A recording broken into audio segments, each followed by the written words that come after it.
తెలంగాణ ప్రాంత పద్మశాలి సంఘం సూర్యాపేట పట్టణ అధ్యక్షుడిగా జిల్లా కేంద్రంకి చెందిన మిట్టగొల సతీష్ కుమార్ ఎన్నికయ్యారు.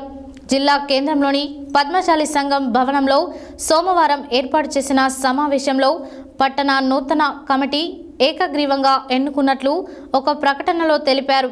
ఈ సందర్భంగా వారు మాట్లాడారు. తెలంగాణ ప్రాంతం పద్మశాలి సంఘం సూర్యాపేట పట్టణ అధ్యక్షుడిగా జిల్లా కేంద్రం చెందిన మిట్టగొల సతీష్ కుమార్ ఎన్నికయ్యారు. జిల్లా కేంద్రంలోని పద్మశాలి సంఘం భవన్లో సోమవారం ఏర్పాటు చేసిన సమావేశంలో పట్టణ నూతన కమిటీ ఏకగ్రీవంగా ఎన్నుకున్నట్లు ఒక ప్రకటనలో తెలిపారు.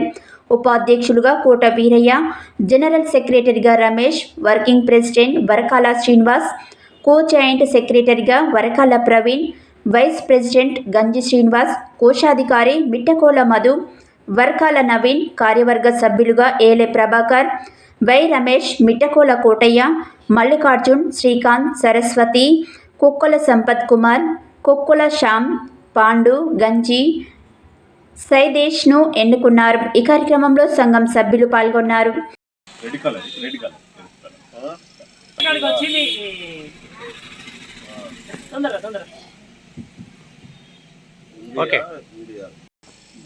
ఈరోజు అనగా 10/11/2024 సూర్యాపేట మరియు పరిసర ప్రాంత యావత్ పద్మశాలి కుల బాంధవులందరూ శంకర్ విలాస్లోని మిట్టగొల భవనమునందు ముఖ్య కార్యకర్తల సమావేశం ఏర్పాటు చేసి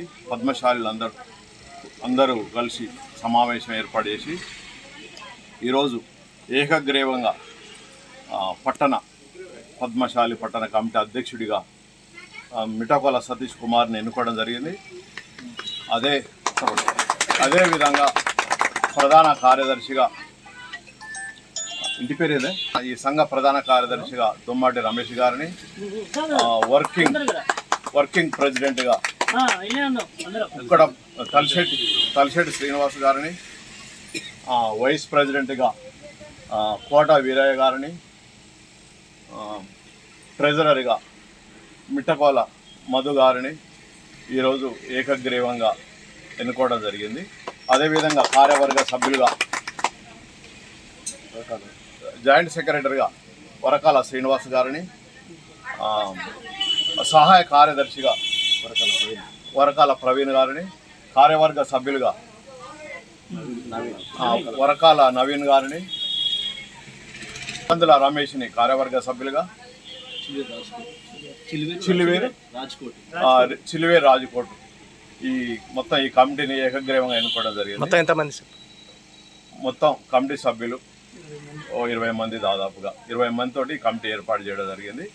కాబట్టి ఈ నా అధ్యక్ష ఎన్నికకు సహకరించిన పద్మశాలి కుల బాంధవులకు, అదేవిధంగా రాష్ట్ర అధ్యక్షులు కామర్త మురళి గారికి ప్రత్యేకమైన ధన్యవాదాలు తెలియజేస్తూ ఈ సంఘ బలోపేతానికి, పటిష్టతకు, ఐక్యతకు, పద్మశాలీల కష్ట సుఖాలలో అనునిక్షము ప్రతిక్షణము అహర్నిశలు కృషి చేస్తానని ఈ సభాముఖంగా అందరికీ కూడా తెలియజేస్తున్నాను.